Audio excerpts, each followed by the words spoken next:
18세기, 20세기에 웨슬리 형제의 이제 선교 운동 전략인데요.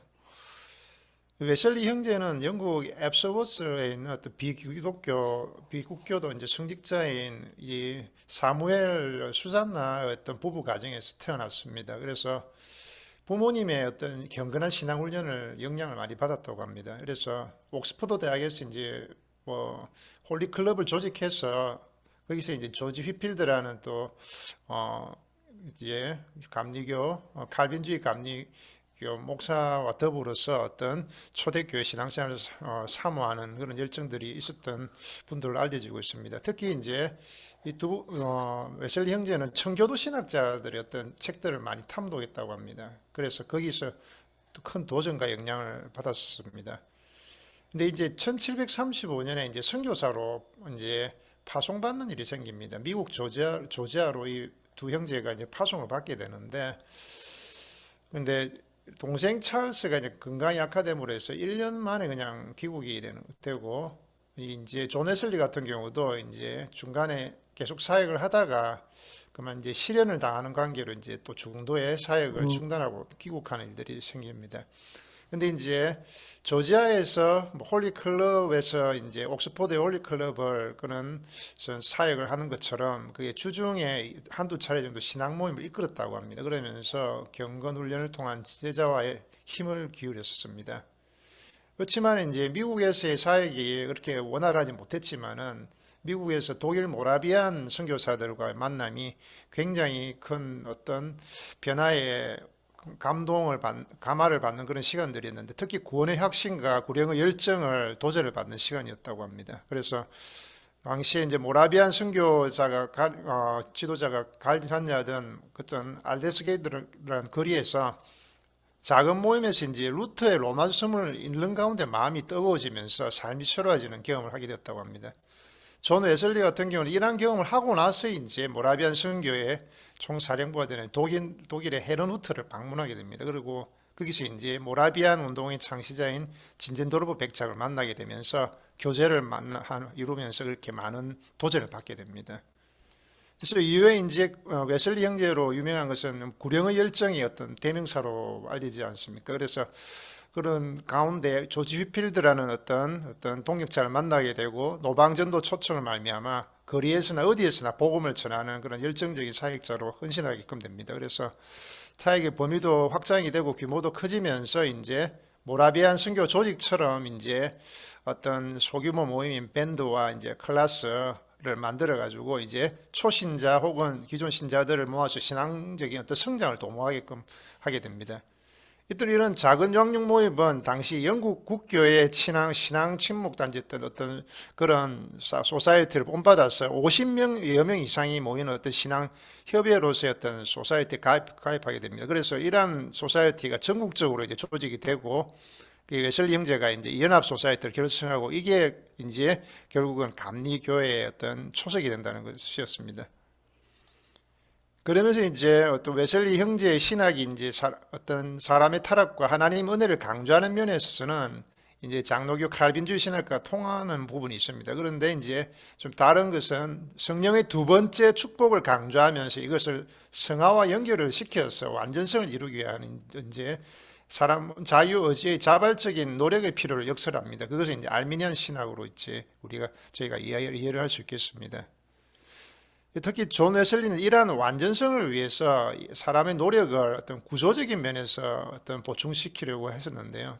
영국뿐만이 아니라 아일랜드나 스코틀랜드, 독일이나 어떤 미국까지 그 사역 범위를 넓혔습니다. 그리고 전 세계가 이제 자신의 사역지라는 그런 선교적인 동기로서 사역을 했다는 것을 중점을 둘 수가 있겠습니다. 미국에 이제 특히 토마스 코크를 이제 감독으로 임명을 하게 됩니다. 그러면서 또 후에는 에스베리를 또한 중심으로 해서 미국 감리교회가 이제 자율적인 이제 영국에서는 완전히 독립되어서 자율적인 감리교 감독교회로 이제 조직이 됩니다. 종교사학자 이제 스위트 같은 경우는 1850년대 미국에서 제일 큰 교단이 감리교를 이야기를 합니다. 그러면서 오늘날에는 전 세계에 약 5천만여 명의 신자, 그 이상의 신자를 지금 가지고 있습니다. 이런 것처럼 이 웨슬리 형제의 전도 운동이 단지 알미니안 신학을 가진 어떤 감리교회만을 일으킨 것이 아니라 어떤 교회 갱생의 세력으로서 기존 교회에 대한 어떤 부흥회로의 어떤 도전과 열망을 심어줬고 세계 선교에 큰 기여를 한 것이었습니다. 그또 웨슬리 신학이 오늘날 우리나라 같은 경우는 성결교회나 또 오순절 교회의 성령론과 성화론의 또 본바탕으로서 또 보여지죠. 그래서 웨슬리 선교 운동이 후대 선교 전략에 있어서 몇 가지 중요한 영향력을 줬는데 이를 보고 분석을 하고 평가를 해볼 필요가 있을 것입니다. 그래서 웨슬리 선교 운동이 후대 어떤 선교 전략에 끼친 영향력이 평가가 이렇습니다. 첫 번째로 저희가 이제 함께 볼 수 있는 것은 선교 구조로서의 어떤 작은 양육 모임은 독립화입니다. 그리고 두 번째로는 우리가 순회 정도 사역을 통한 평신도 지도력이 활성화였습니다. 그리고 또 복음에 대해 수용성 있는 계층들을 대상으로 한 어떤 특별한 어떤 전략적인 선교였다는 겁니다. 그리고 이제 사회봉사를 통해서 어떤 전도와 봉사의 어떤 통합적인 어떤 총체적인 선교를 이루었다는 겁니다. 그리고 어떤 교회 음악의 어떤 대중화라든지 토착화를 통한 선교 전략을 들 수가 있겠습니다. 먼저 우리가 선교 구조로서의 어떤 작은 양육 모임의 동력화로서의 하나의 구조를 볼 때는 사실 웨슬리가 모라비안 교회 내 어떤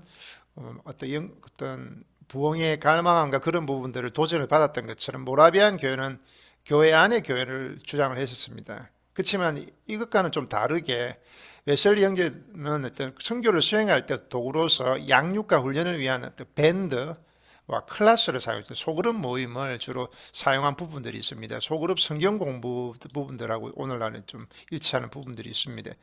이러한 작은 양육 모임은 평신도 지도력에 의해서 인도되어지는데 교회 안에 평신도 자원을 선교로 동력화할 수 있었다는 것입니다.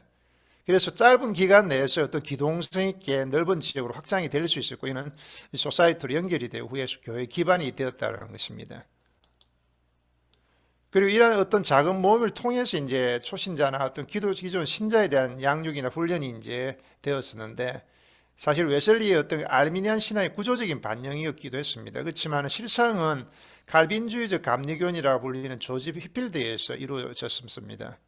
칼빈주의 신학을 가진 이제 휘필드의 영향이 특히 스코틀랜드와 아일랜드 지역에 강하게 미친 것입니다. 그래서 영국의 복음주의자들에게 어떤 클랩 분파라는 어떤 분파를 어떤 결성하게 하고 결국은 이것이 교회 선교회를 조직하게 됐습니다. 그리고 교회 선교회는 이제 독일에 또 영향을 주게 되어서 독일 기독교 협회를 결성하게끔 하고 이 단체는 또 베를린 선교회나 독일 성경공회를 조직하는 기획하게 되었습니다. 이 밴드와 클래스 모임은 감리교회가 선교하는 데 주요 도구가 되었습니다. 그래서 또 헨리 워드비츠는 개신교의 선교에 아주 큰 영향력을 줬다고 이야기를 하고 있습니다. 그래서 한국교회에 있어서 언더우드 여사가 한번 언급을 했는데 언더우드 선교사님이 이제 클래스 모임을 초창기 한국교회 소개를 했습니다. 그래 이것을 통해서 성도들을 양육하고 훈련을 한 것이었습니다. 이 밴드와 클래스는 개척 상황에서 성도들을 어떤 양육하고 훈련하는데 어떤 탁월한 어떤 기능과 효용성을 갖고 있었습니다. 5명에서 한 12명 정도의 소그룹 모임을 통해서 평신도 지도를 배양하는 것이었습니다. 그리고 이것이 이제 선교적인 모임이 되게 함으로써 평신도의 어떤 선교자를 동력화해서 교회를 설립하고 성장시키는데 큰 역할을 감당을 했던 것입니다. 교회 성장학파들이 이 작은 모임을 보통 셀그룹이라고 보통 부르고 이제 개교회를 성장하는데 역동적인 도구를 사용할 것을 주장을 하고 있는 것과 좀 일맥상통한 것이 있습니다.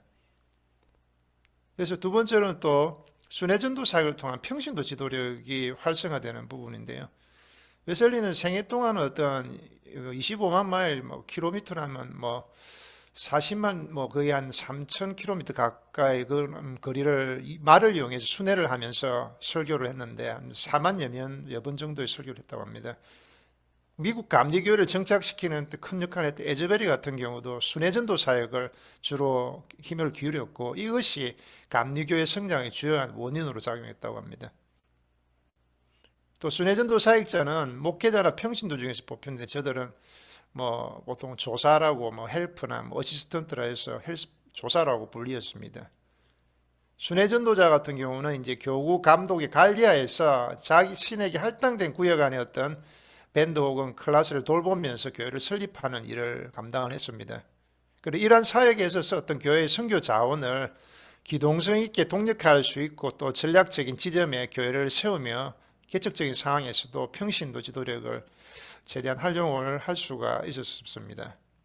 초창기 한국 교회 어떤 선교 상황에 있어서도 언더우드에서 순회 전도 사역이 시작이 되었습니다. 아펜젤러를 포함해서 말입니다. 그래서 네비우스 선교 전략과도 연결이 되어서 선교사들은 전략적인 지점에 선교 기지를 설치하고 그때 한국인 조사와 함께 이제 순회 전도 사역을 실시한 것입니다. 그래서 이러한 어떤 순회 전도 사역이 기지별로 이제 선교사들이 할당이 되었습니다. 그래서 그곳에 지역 교회를 여러 군데를 설립하게 되면은 그때 개교회를 섬기는 리더로서 영수라는 불리는 리더를 세웁니다. 그리고 그 전체 지역 교회들을 이제 조사가 돌보면서 감독을 하게 됩니다. 그래서 결국은 이런 선교 기지가 중심이 된 순회전도 구역들이 노예가 되어지고 여기서 이제 조직교회 틀이 잡히면서 그 한국 교회에서 또 조사나 영수 중에서 목회자들이 배출이 되었던 것입니다. 오늘날 한국교회 선교 현장이 어떠한가를 한번 말씀을 나눌 수 있겠는데요. 전략적인 측면에서 어떤 한 군데 대도시에서 정착하고 있는지, 한 나라의 수도에 몰려 있는지, 사실 선교지로서 한 나라를 두고 볼 때는 어떤 인종이나 문화나 어떤 인구 밀도, 교회 분포, 보호막 정도 등을 다 고려해서 선교 기지가 효율적으로 분포돼야 할 것이고 조직적이고 체계적인 어떤 선교가 수행이 되어질 수 있도록 그렇게 마련할 것을 이야기를 하는 것입니다. 그래서 어떤 단순히 단독 선교사를 파송하고 지원하는 데 만족하는 것이 아니라 선교 현지가 복음화되기까지 하나님의 교회가 든든히 세워지기까지 어떤 조직력 있고 체계력이 있는 어떤 끈기 있는 선교를 또 이야기를 하고 있는 것입니다. 세 번째는 이제 복음에 대해 수용성이 있는 계층들을 대상으로 한 전략적인 선교라고 할 수 있겠는데요. 존 웨슬리는 영국에서 이제 남쪽보다는 북쪽 지역에 있는 살고 있는 사람들이 복음에 더 수용적이라는 말을 피력한 적이 있었습니다. 이러한 점에서 그는 북쪽의 어떤 중산계층의 사람들과 자립성이 있는 어떤 노동자들을 대상으로 집약적인 선교를 했었습니다. 그래서 웨슬리에 의하면 어떤 그것을 이제 하나님의 선제적인 은총이었다 그렇게 이야기를 합니다. 그래서 이런 어떤 복음의 수용적인 이론이 후대의 어떤 교회 성장 학파들에 의해서 또 정교하게 좀 발전이 되어졌습니다. 그래서 사회구조나 어떤 계층 간의 차이를 고려해서 선교 사역의 대상을 선정하는 것이 지혜롭다고 보여지는 것입니다. 한국교회 초기 선교 상황에서도 보면 관서 지역의 어떤 중인 계급에 집중적으로 사역을 했을 때 열매를 맺을 수 있었다고 합니다. 그래서 네비우스 선교 정책에 있어서도 대다수의 인구를 차지하는 어떤 기층 서민을 보고만 그런 원리가 있습니다. 그래서 그럼에도 어떤 특정 계층을 선교 대상으로 할 때는 어떤 주목할 점은 선교 대상이 되는 계층이 아무리 다수이지만 소수의 엘리트 계층이나 엘리트 계층과 지나치게 이제 유리되어 있다면은 또 종속적이라면은 오히려 계층 간의 갈등을 조장할 수 있다는 것입니다. 그래서 엘리트 계층의 선교를 거부하는 그런 결과를 초래할 수 있기 때문에 그것도 유의점이 될 수가 있다는 것입니다. 그래서 이러한 일들을 피하기 위해서 계층 간에 어느 정도 균형이 있는 적절한 선교 자원의 배치가 필요하다는 것이 이야기가 나옵니다. 그래서 융통성 있고 탄력 있는 어떤 선교를 위해서 이야기가 되어지는 것입니다. 종족을 대상으로 한 선교의 경우에는 종족 간의 어떤 사회적이나 문화적 차이를 이해해서 어느 한 종족을 복음하실 때 다른 종족들이 선교를 거부하는 경우가 있었습니다. 그래서 그런 일들이 일어나지 않도록 종족 간에도 균형 있게 선교 자원을 배치하는 것에서 지혜로운 어떤 전략적인 선교가 수행될 필요가 있다는 것입니다. 그래서 복음의 수용성이 없는 계층의 종족이 있지만 인내심을 가지고 꾸준하게 복음의 씨를 뿌리는 것들의 중요성을 이야기하고 있는 것입니다. 네 번째는 사회봉사를 위한 총체적인 선교입니다. 전도와 어떤 봉사의 어떤 통합적인 운영에 관한 이야기입니다. 웨슬리 형제들은 어떤 클래스를 운영하는 데 있어서 사회봉사를 중요시했습니다. 그래서 당시 영국의 도시 상황을 보면은 빈부의차가 매우 심했고 열악한 환경 가운데 사는 어떤 가난한 이들이 많이 있었다고 합니다. 그래서 클래스가 매주 한두 차례씩 모였는데 어떤 주당 1페니씩 어떤 헌금을 내게 해서 청직이라는 어떤 직분자를 내세워 재정을 관리하고 구제하면서 그렇게 지원을 하며 가난한 이웃들을 돌보는 사역을 했다고 합니다. 그래서 이렇게 클래스에 대한 지침을 보면은 서로 간에 어떤 사업을 돕고 어떤 어려운 이웃들을 구제하기 위해 회원간에 어떤 최선을 다하도록 되어 있는 부분들을 볼 수가 있습니다. 존 웨슬리 같은 경우는 이러한 사회봉사가 성도의 구원의 완성을 가져오는 데 필수적인 것으로 보았습니다. 그래서 이러한 점에서 어떤 선행을 하는 것은 단지 구제의 차원이 아니라 책임이고 의무이고 구원의 완성에 이르는 어떤 사랑의 행위로 본 것입니다. 그래서 감리교회는 이러한 점에서 감리교회가 어떤 가는 곳마다 어떤 세계 어디서나 어떤 병원을 세우고 학교를 설립하고 또 사회봉사를 위한 어떤 복지기구를 세우는 것을 아주 강조를 했던 것입니다. 그래서 오늘날의 도시 선교 상황에서 볼 때 이런 웨슬리 형제의 어떤 사회봉사를 위한 어떤 총체적 선교가 필요하다는 이야기입니다. 그래서 도시는 또 단순히 사람들의 집합이 이루어지는 곳만이 아니라 또 사람들의 기본적인 욕구 충족을 위한 수많은 제도들을 가지고 있고 자체적인 조정 작업이 이루어지는 곳이기도 한데요. 그렇지만 도시가 사람들의 필요를 채워줄 수 없기 때문에 어떤 도시 생태학적인 어떤 병리현상이 또 일어난다는 것입니다. 그래서 영적인 공허를 처리하는 헛된 시도가 결국 온갖 도시 종교들을 만들어내는데 이런 도시를 복음화하기 위해서는 어떤 구령 측면의 전통적인 전도 방법은 또 안 되기 때문에 개개인을 또 복음으로 변화시킬 뿐만이 아니라 도시 구조 자체에도 변혁을 일으키는 어떤 총체적인 선교의 구조가 필요하다는 이야기를 하고 있는 것입니다. 오늘날은 사실은 거의 도시화 현상이 심각하게 이루어지고 있지 않습니까? 아프리카 오지 지역도 거의 이제 없는 실정으로 도시화되고 있고 또 오지에 있는 종족들은 또 도시로 몰려들어오고 있고 그런 상황이 돼서 이제 숨겨져 있는 종족들이 이제 복음화되어지는 상황도 맞이하고 있는 것 같은데요. 그래서 이런 전략적인 결실을 맺게 되는 부분들이 특히 사회봉사가 어떤 구원의 완성을 이루는 필수적인 의무일 필요는 없지만 또 구원은 전적으로 또 하나님 은혜이고 사회봉사는 또 성도들의 어떤 자발적이고 당연한 그리스도의 생활 모습이기 때문에 사회봉사를 하는 데 있어서도 늘 염두에 두는 것은 교회가 어떤 교회의 동질성 정립과 동시에 하나님 나라의 어떤 종말론적인 어떤 긴장감을 잃어버려서는 안 된다는 부분들입니다. 그래서 도시 선교를 하는 데 있어서 어떤 사회봉사는 궁극적으로 교회 설립과 또 성장과 또 하나님 나라의 확장을 가져올 필요를 보게 되는데요.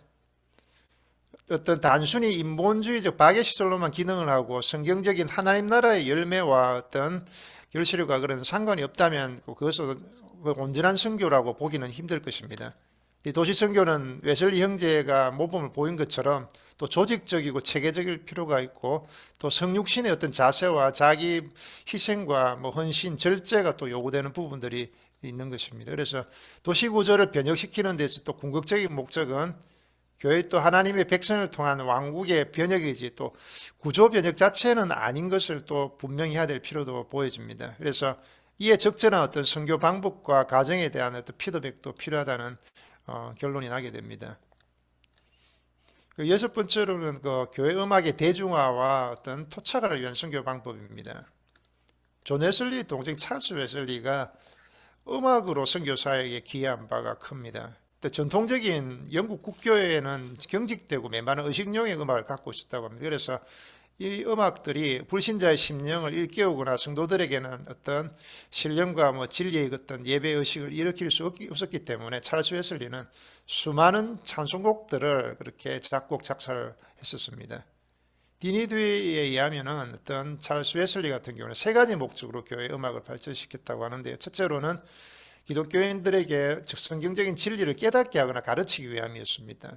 두 번째로는 이제 대중 예배나 어떤 집회 때의 어떤 찬양을 위해서 했다고 합니다. 그리고 세 번째로는 성도 자신이 하나님을 찬송하면서 그분의 은혜에 간증하는 어떤 영적 유산의 고백을 하기 위해서였다고 합니다.